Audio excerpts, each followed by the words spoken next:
Olá, eu sou o professor Emerson e nós vamos dar continuidade aos nossos estudos de ciência política.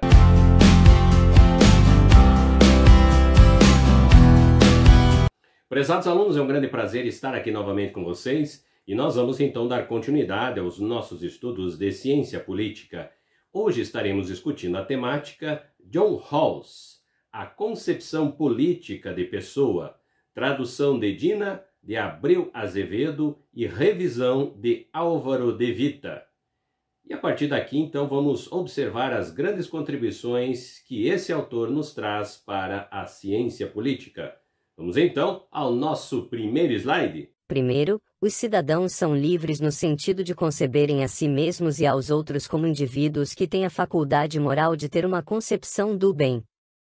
Isso não significa que, como parte de sua concepção política, considerem-se inevitavelmente ligados ao esforço de realização da concepção específica do bem que professam num determinado momento.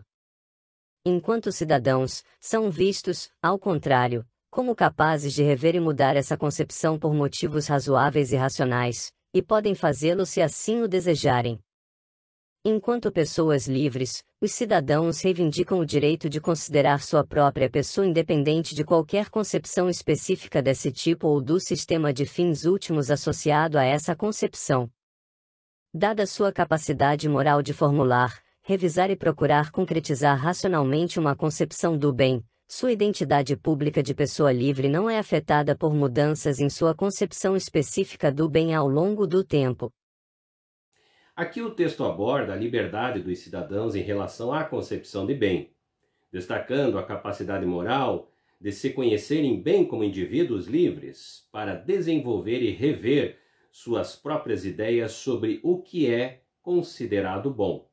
É importante também dar ênfase à independência da identidade política desses cidadãos em relação à concepção específica do bem, sublinhando que as mudanças nessa concepção ao longo do tempo não afetam sua condição de pessoa livre.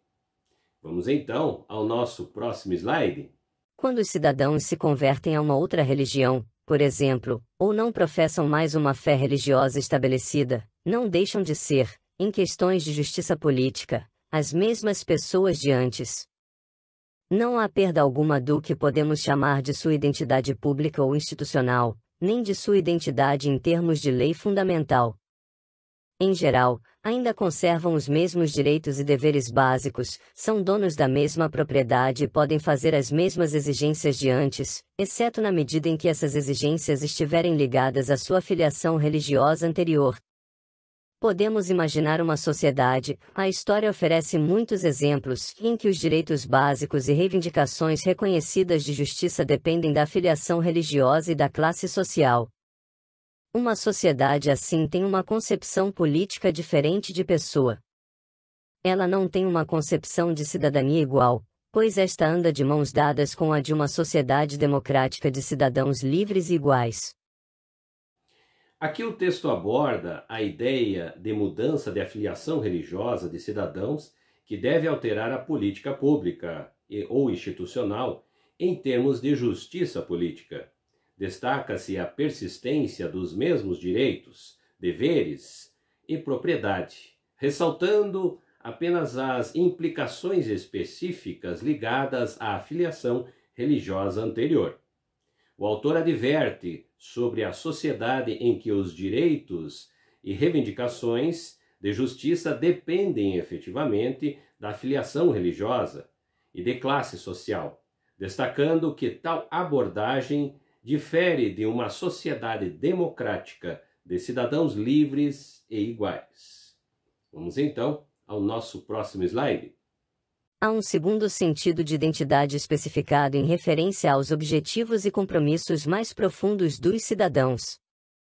Vamos chamá-lo de identidade não institucional ou moral. Os cidadãos geralmente têm objetivos e compromissos políticos e não políticos. Afirmam os valores da justiça política e querem vê-los concretizados nas instituições políticas e nas políticas sociais. Trabalham em prol dos outros valores da vida não pública e dos objetivos das associações de que fazem parte. Os cidadãos precisam ajustar e reconciliar esses dois aspectos de sua identidade moral. Pode acontecer de, em seus assuntos pessoais ou na vida interna das associações, considerarem suas ligações e seus fins últimos de maneira muito diferente daquela pressuposta pela concepção política. É possível que tenham, e muitas vezes têm de fato, afetos, devoções e lealdades dos quais acreditam que não podem ou devem se distanciar e dos quais, na verdade, não conseguem mesmo se distanciar para avaliá-los com objetividade. Aqui o texto explora um segundo sentido de identidade, referindo-se aos objetivos e compromissos mais profundos dos cidadãos, denominados identidade não institucional ou moral.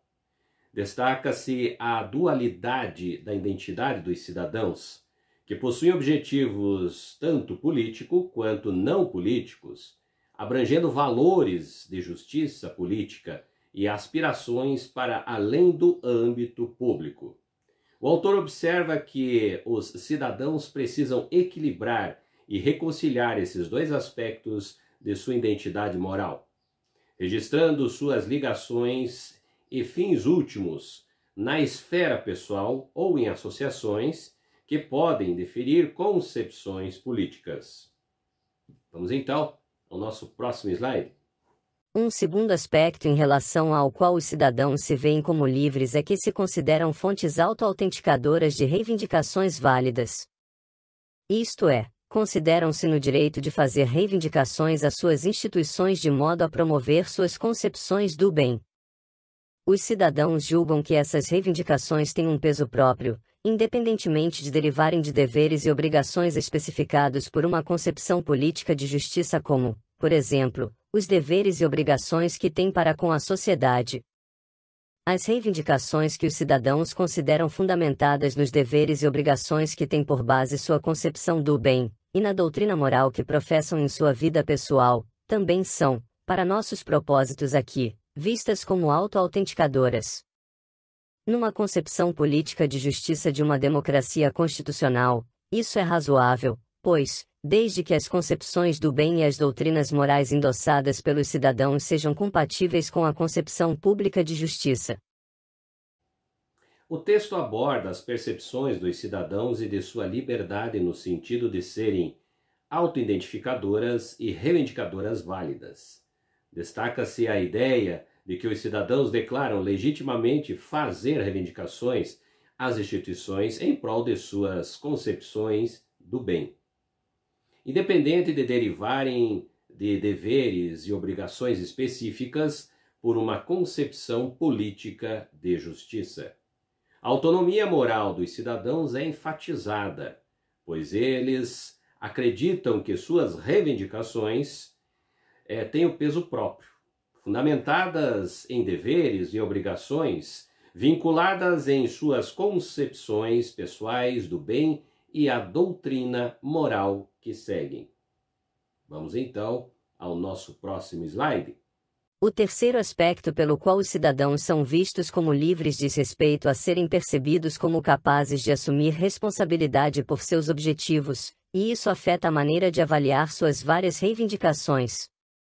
Em termos muito gerais, havendo instituições de base justas, e dado que cada pessoa tem uma parte equitativa de bens primários, os cidadãos são considerados capazes de ajustar seus objetivos e aspirações ao que é razoável esperar que possam fazer. Além disso, são vistos como capazes de restringir suas reivindicações àquelas permitidas pelos princípios de justiça. Por conseguinte, os cidadãos devem reconhecer que o peso de suas reivindicações não é determinado pela força e intensidade psicológica de suas aspirações e desejos, mesmo quando suas aspirações e desejos são, de seu ponto de vista, racionais. O procedimento é o mesmo de antes. Começamos com a ideia básica da sociedade como um sistema equitativo de cooperação. O texto destaca o terceiro aspecto da liberdade dos cidadãos, relacionado com a capacidade de assumir responsabilidade pelos seus objetivos, influenciando a avaliação de suas reivindicações. Sob a posição de instituições fundamentadas na justiça e na equidade da distribuição de bens primários, os cidadãos são percebidos como capazes de ajustar seus objetivos de maneira razoável. A ideia é que uma base justa, os cidadãos tenham responsabilidade de alinhar suas aspirações ao que for considerado razoável no contexto de uma sociedade equitativa. A todos vocês, espero que tenha contribuído para conhecer um pouco mais sobre este teórico, tão importante para a ciência política e também para o direito, John Rawls. Nos encontramos no nosso próximo vídeo.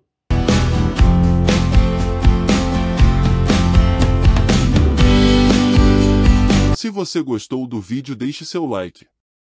Se inscreva no canal e não esqueça de acionar o sininho para receber nossos novos vídeos. Se quiser deixar críticas e sugestões, coloque nos comentários. Sua opinião é muito importante para nosso canal.